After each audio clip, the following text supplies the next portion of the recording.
Después de esta hermosa canción patria y popular en la voz de Mercedes Sosa, y sabiendo que mañana no estaremos al aire, no podemos dejar de hablar hoy y de recordar el 9 de julio, Día de la Independencia Argentina, y con quién más podríamos mejor hacerlo si no es con Héctor Nino Benvenuti. Nino querido, ¿cómo estás? Buenas tardes. Buenas tardes, Juan, y buenas tardes a toda la audiencia. Bueno, un gusto conversar nuevamente con vos, Nino, y en la víspera de este día tan especial de los argentinos, el 9 de julio, que ha pasado a la historia, justamente decíamos como el día de la declaración de la independencia. Pero te quería preguntar, porque la historia siempre tiene que ver con cómo la cuenten, qué se hace hincapié, en qué no, y ya el 29 de junio de 1815, Artigas había hecho su propia declaración de independencia. Entonces te quería preguntar cómo fue este proceso que finalmente se sustancia en la Declaración de Tucumán, que es la que conocemos y la que celebramos y aprendimos en la escuela. Sí, claro. Artigas en el Congreso de Tacuarembó había declarado en octubre de 1815 la independencia de las provincias unidas del Río de la Plata. Eso hay que destacarlo y bueno, y hay que entenderlo desde el punto de vista histórico-político, porque como dijo Marc Bloch, el famoso historiador francés, sí. La historia de la política del pasado y la política es la historia del presente. Política e historia son absolutamente inseparables.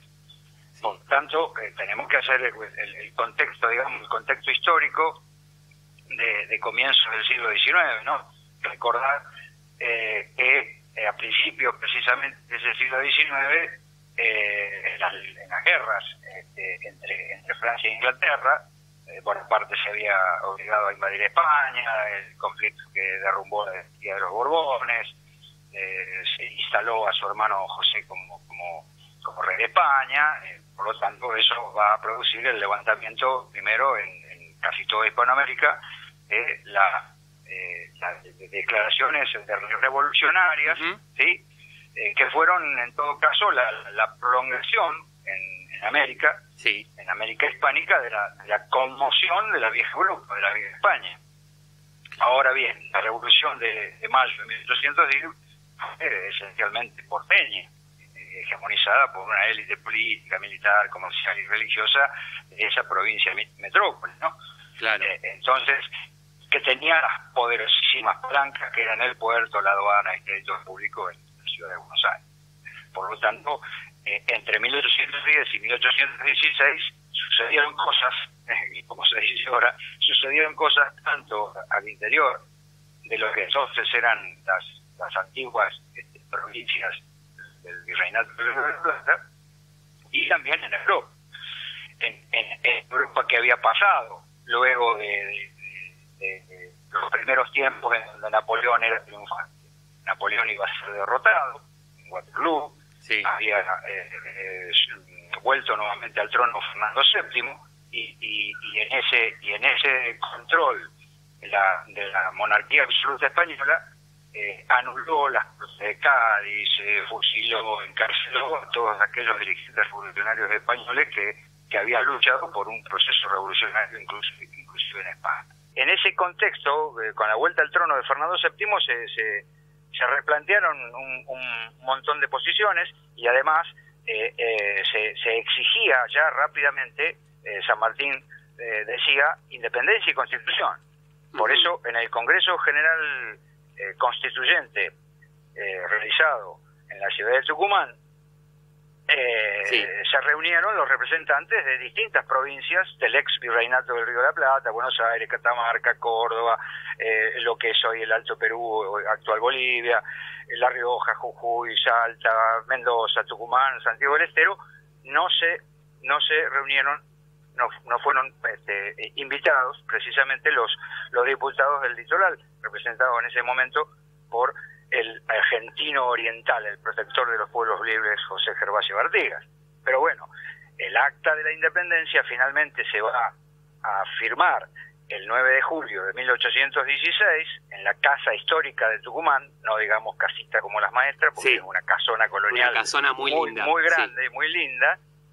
En ese momento, en el acta de la independencia, leo textual: la voluntad unánime de estas provincias de romper los violentos vínculos que las ligaban a los reyes de España recuperar los derechos de que fueron despojados e investirse del acto carácter de una nación libre e independiente del rey Fernando VII, sus sucesores y metrópoli, y de cualquier otra potencia extranjera.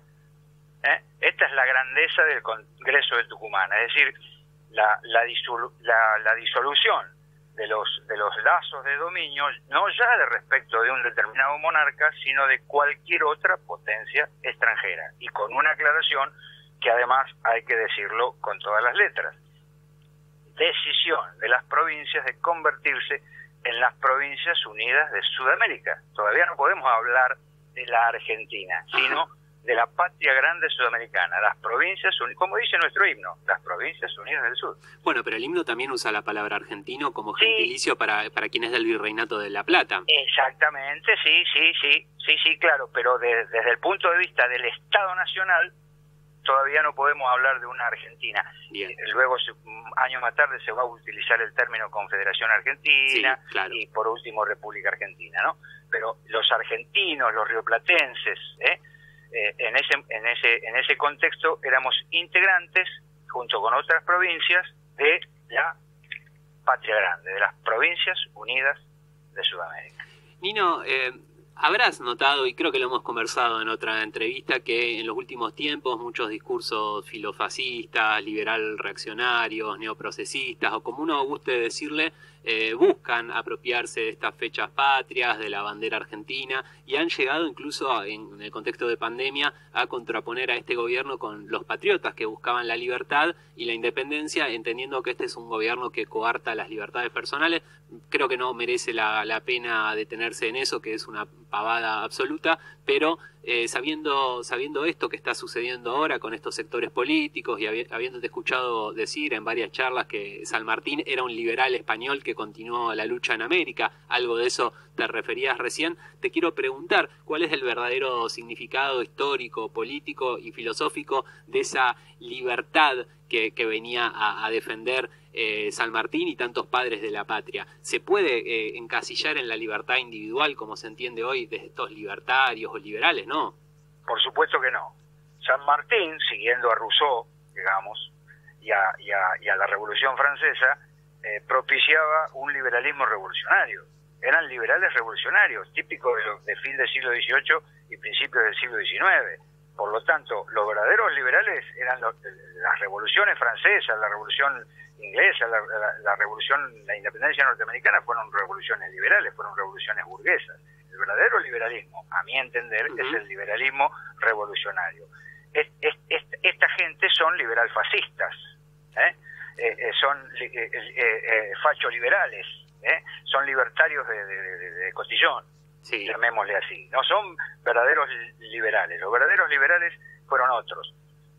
Por lo tanto, siempre la derecha, históricamente, no solamente en nuestro país, sino en toda América Latina o América Hispánica o Indoamérica, quiso apropiarse de los conceptos patria, república, siempre ha intentado hacerlo por distintos caminos. Ahora toman otros caminos que para mí son, y discúlpenme la expresión poco académica, son muy truchos y muy berretas. Coincido. El problema es que es un fenómeno mundial. Claro. Es un fenómeno mundial. La gente de Vox en España, que se dicen libertarios, son en realidad grupos neofascistas bien constituidos y muy bien organizados y con sus fuerzas de choque. Los trampistas en norteamericano, con el supremacismo blanco y con todas esas concepciones, son también grupos neofascistas. Bolsonaro es un neofascista. No es casualidad este tipo de cosas. Por lo tanto, hablar de la libertad así como quieren expresar estos sectores es un viejo afán de la derecha argentina que lamentablemente es escuchado por algunos sectores, pero insisto, con esto creo que son muy truchos y muy berretas, y la verdadera libertad, la verdadera soberanía, la verdadera independencia es la que expresan los verdaderos sentimientos patrióticos del conjunto, de un colectivo, de un pueblo, de una conciencia nacional, popular, democrática, latinoamericanista. Bueno, esto está expresado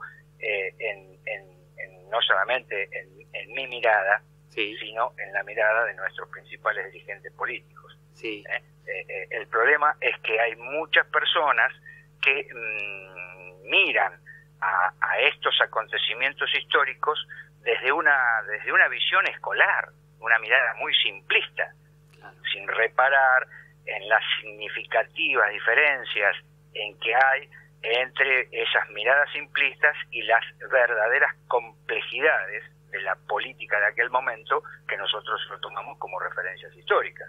claro. Nino, Por lo aprovechando, tanto, perdóname, aprovechando que nos quedan unos minutitos también, y hablando de esto de la apropiación que hace la derecha de un montón de símbolos, especialmente de los símbolos patrios, preguntarte tu sentimiento o tu sensación al respecto, ¿no?, de esta cuestión que se decía que los gobiernos kirchneristas, especialmente los gobiernos de Cristina Fernández de Kirchner y especialmente el segundo gobierno, había una apropiación de las fechas patrias, de la bandera, etcétera. Ahora, bueno, lo charlamos recién, pareciera que lo está haciendo la oposición. Digo, ¿no?, esto de capitalizar políticamente las fechas. ¿No te parece que hay una falta de iniciativa por parte del gobierno nacional en el plano discursivo y simbólico? sí, es posible. Sí, es posible que falte por allí alguna vuelta de tuerca en lo comunicacional, en lo discursivo. Sin duda alguna que Cristina es una oradora excepcional, pero bueno, Cristina fue única, Evita fue única, Cristina fue única. Yo estuve en los festejos del Bicentenario en el 2010, fue realmente fabuloso.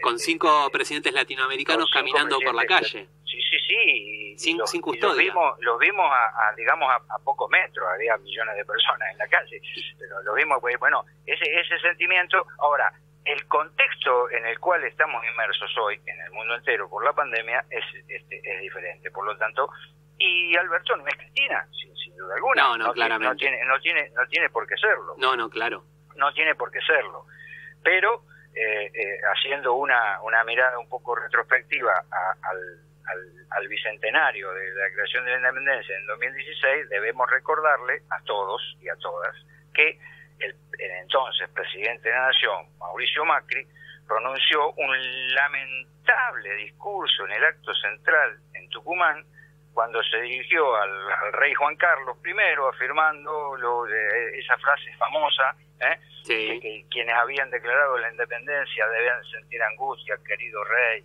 Sí. Impresentable. Sí, hizo cosas peores, más. No, sí, eso es lo discursivo, que creo que es el ámbito donde es menos nocivo, porque con todas las cosas que ha hecho.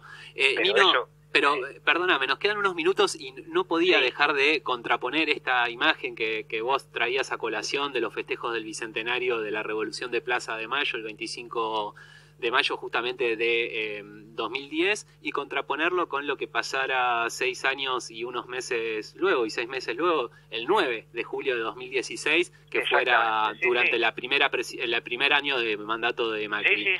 ¿Cómo puede cambiar tanto un país en el plano político, simbólico, cultural, en tan poco tiempo? Porque lo simbólico es ideológico. Todas las cuestiones filosóficas, económicas, políticas que nosotros los adultos hablamos, decimos, son ideológicas. La ideología existe y no se puede negar. Y lo que Macri expresa haciendo eso, aunque sea con una frase lamentable, es ideológico. Claro. Porque Macri, ¿qué es? Macri es un conservador. La va de liberal, pero en realidad es un conservador, es un representante. Macri y los que no son Macri, y los aliados de Macri, son conservadores yo creo igual, en última instancia que quieren representar nada más que los intereses de clase. Sí, creo que decirle conservador a Macri es hacer un favor, porque no puedo conservar ni lo recibido. Nos quedamos cortos, por supuesto. Me quedo corto. Quiero ser sutil y quiero ser magnánimo con nuestros enemigos. Bueno, Nino, te pido rápidamente, en un minuto, que ya estamos sobre la hora de finalización del programa, pensando en el futuro, en la pospandemia y en la necesidad de refundar la Argentina después de esta tormenta macrisis y neoliberalismo y luego la pandemia de coronavirus, podemos pensar a partir de justamente en la pospandemia un nuevo concepto de libertad e independencia con más contenido social, con más inclusión y que nos invite a pensar la Argentina inserta en el mundo y una Argentina desarrollada. Más libertad de verdad, más independencia, más soberanía, más autonomía de cualquiera de los grandes de países hegemónicos del mundo, y con una perspectiva a futuro de más democracia, más inclusión, más derechos. Bueno, ¿se puede pensar en eso? Sí, claro que sí. Tenemos que como diría Gramsci, ¿no? Por ahí tenemos el pesimismo de la razón, pero tenemos que tener el optimismo de la voluntad. Bien, esa es la tarea. Esa es la tarea, no solamente de los dirigentes y funcionarios, desde el más alto hasta el último de los subsecretarios e intendentes y concejales, sino también de todos aquellos que somos militantes. Que así sea, Nino. Un fuerte abrazo y feliz Día de la Patria. Abrazo grande, feliz Día de la Patria. Fuerte abrazo. Era Nino Benvenuti, nuestro profesor de historia, amigo y militante, palpitando acá a la víspera de este nuevo 9 de julio, Día de la Declaración de la Independencia Argentina.